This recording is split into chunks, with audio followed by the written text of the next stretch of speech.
Imagine a 13-year-old child with world-class potential, speed, skill, and talent.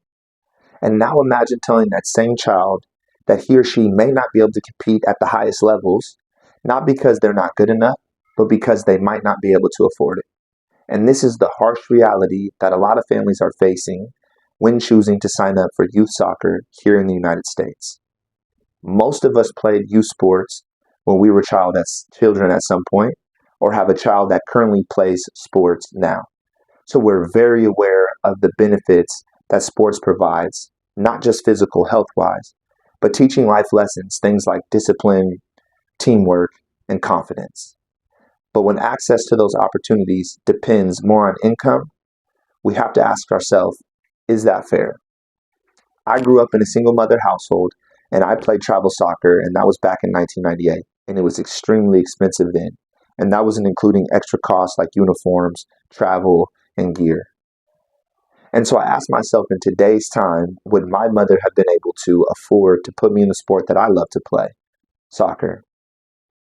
So let's talk now about the current time in 2025. A family could pay anywhere from $1,100 to $10,000 per child per year, and there's no guarantee of a college degree, let alone a professional playing career. And yet, this is the norm in the United States. The pay-to-play model has created a system where access to those opportunities depends more on a family's wallet rather than a child's talent. Now let's shift our focus over to the U.S. youth soccer landscape. It's made up of a maze of different leagues. At the top, you have the MLS Next. Under that, you have the ECNL. Under that, you have the EA League. Under that, you have the National League. And under that, you have the AYSO. And for most families and parents, they're not quite sure what each one of those leagues truly means and provides. And they're not quite sure which one of those leagues truly provides their child the best shot at success. And if you are from a low income family, that top tier can seem somewhat out of reach. And without the proper exposure, there's no way to be recruited or scouted or seen at the next level. Soccer is called the world game for a reason. In countries like Argentina and Uruguay, kids play barefoot in the street from sunup to sundown and still have the opportunity to rise and become a World Cup champion. In a country like Uruguay, where there's only about 3.5 million population, they've won 2 World Cup titles. And so you ask about the U.S. How many have we won? The U.S. is yet to even reach a World Cup final.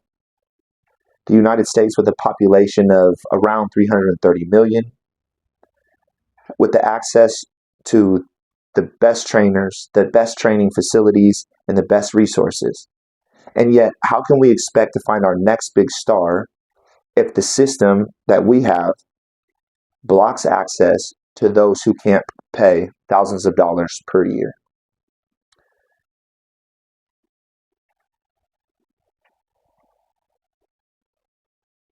The current pay-to-play system is not just unfair, it's self-defeating.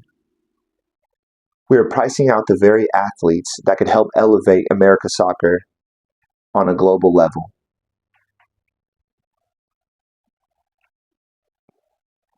And so we need change. We need more clubs that care about and prioritize accessibility. We need more funding and scholarships that help remove financial barriers.